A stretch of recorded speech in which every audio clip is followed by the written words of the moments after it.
Welcome to our session on nutrition and physical activity.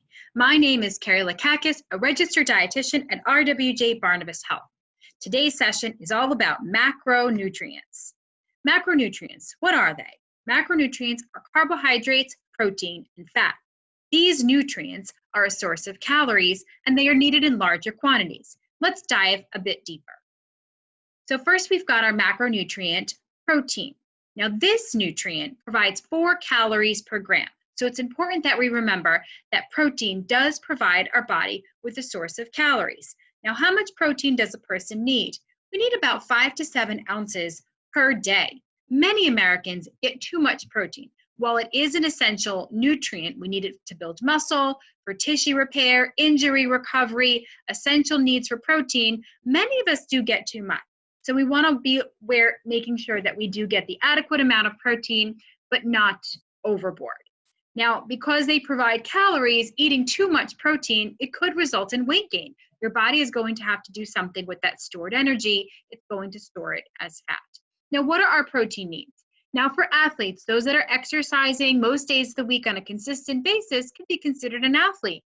Women want to consume between 1.2 to 1.7 grams per kilogram of body weight. Now, men, that number is a bit higher. It's 1.5 to 2 grams per kilograms of body weight. Now, you're probably thinking, well, how do I figure out how many kilograms I am? You take your weight in pounds and you divide it by 2. So here's an example. If a female was 150 pounds divided by 2.2, she'd be 68 kilograms.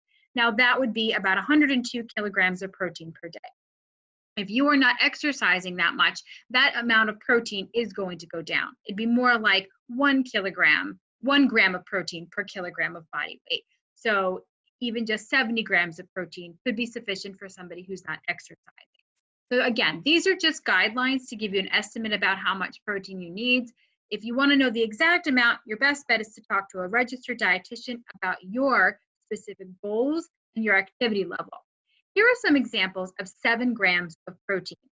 So in each one of these choices, they contain 7 grams of protein. Now, this is a good way to know, how am I going to figure out how much protein I'm getting? So an ounce of meat is going to give you 7 grams of protein. So if we have about 3 ounces of meat for a meal, well, 3 times 7 is 21. That's going to give us a decent amount of protein for that meal. Most of us need between 3 to 5 ounces per meal of protein. We also get protein from other foods like cheese. Some whole grains have protein in it. So this is a way for us to estimate how much protein that we should be getting. Carbohydrates. Carbohydrates is next up on our slide. So carbohydrate is also a macronutrient. It also provides 4 calories per gram, the same as protein. So because it provides calories, eating too many carbohydrates can cause weight gain. However, what we want to understand most about carbohydrates is that they're our body's primary source of fuel. Your body loves to run on carbohydrates, and it's no surprise that carbs are in many foods. They're in most of our food groups: whole grains, some vegetables, fruit, dairy. All of these foods have carbohydrates in them, and yes, they are all healthy. So when we hear messages about low-carb diets and how we want to reduce our carbs, we want to think about what that means. Now, if you look at what carbohydrates includes, it does include sucrose, or in other words, sugar. Now, since sugar is a carbohydrate, if you're going to lessen your carbohydrate intake by cutting out some sugar and stopping the sugary drinks, well, then that is certainly a good thing. We want you to do that. But we also want you to focus on high fiber sources of carbohydrates, like brown rice and quinoa and our fruits, very high in fiber, our whole grains. These are good sources of fiber. And fiber is included in carbohydrates. Remember, carbohydrates are our body's primary source of fuel, and that means it's our primary source of fuel for exercise. So let's look a little bit about how your body processes carbohydrates and how it stores it. During digestion, the body breaks down carbs into glucose. Glucose is a simpler form of carbohydrates. The glucose is used for energy, or it's converted to glycogen and stored. So either you're going to use the carbohydrates that you just ate because you're moving around, you need that energy source, or you're going to store it. And storing it is a good thing because during exercise, that stored glycogen is converted back into glucose and that's your body's primary source of energy. So having some carbohydrates stored in the body is a good thing. I do want you to note one thing, is that glycogen, the stored version of carbohydrates, is stored with water. So for anybody who's ever said to you, well, I cut out carbs and I lost some water, you may have lost some water weight because you will lose some of the water. It's stored, that glycogen has to be stored with water. So if you deplete your glycogen stores, you're getting less, you will have less water stored in your body. Now for athletes and exercise, depleting your carbohydrate stores or your glycogen stores in your body is not a good thing. We need that energy as a source of fuel. So carbohydrates fuel movement. Again, primary source of fuel.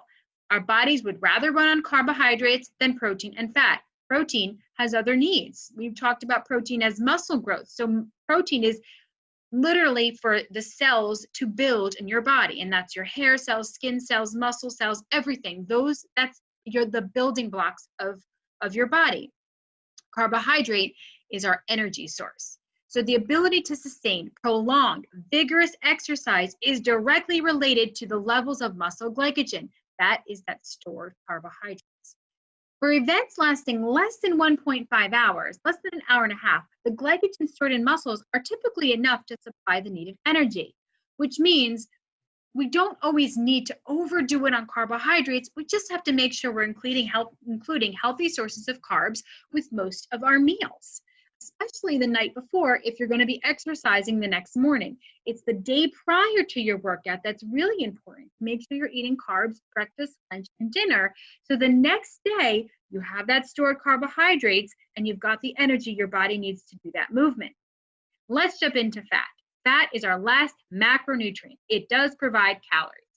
So just as carbs and protein provide calories and can result in weight gain if we eat too much, fat can do the same. Today's code word is macro. M-A-C-R-O. Macro. Remember to log your code word today. But fat provides 9 calories per gram. Remember, protein and carbs only provide 4 calories per gram. So that means that fat is denser. You're going to get more calories for a smaller amount. That's why it's really important that we be careful with the kind of fat that we eat and the amount of fat that we eat.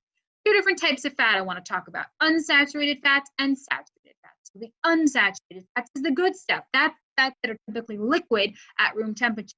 Think olive oil, walnuts, salmon, avocados. Those are sources of unsaturated fat. Saturated fats, the one we want to watch out for, those are typically found in animal products. So whole milk, the skin on chicken, the visible fat on a product. That's the saturated fat. Butter. Again, these are saturated fats, and we want to limit them. You can have some, but you want to keep them in much smaller amounts. And lastly, there's trans fats. Oh, this is the guy you want to completely avoid. Trans fats is a chemically created fat. So it's created in a factory, basically so that products like cakes and pastries and crackers and cookies could last longer on a shelf and they wouldn't go bad. You don't want to do anything with trans fat. So look for 0 trans fats on nutrition facts label, and also look in the ingredients. Avoid partially hydrogenated oils. So fats, really important to understand that they are essential to health. We need them for healthy brain function. We need them for organ protection, and our heart. Remember I said our body likes to run on carbs, except your heart. This guy actually likes to run on fat. I know it sounds opposite from what we've been told, is that fat is bad for our heart. Well, it's true. Too much fat is bad for your heart. Saturated fat is bad for your heart. But your heart likes the healthy fat, likes that healthy fatty fish and the olive oil and the nuts and the seeds, the vegetable oils. It likes those kinds of fats. They're essential. They're also essential for hormone production and other processes in the bodies. So in summary, we've got 3 macronutrients. We've got carbs, protein, and fat. They all contain calories, which means if we eat too much, we can cause some weight gain. We want to have these macronutrients, the right balance for our meals, breakfast, lunch, and dinner, and even our snacks, so that we can have balanced meals with the nutrients that our body needs to function to support all the physical activity and exercise that we want to do. Thanks for listening.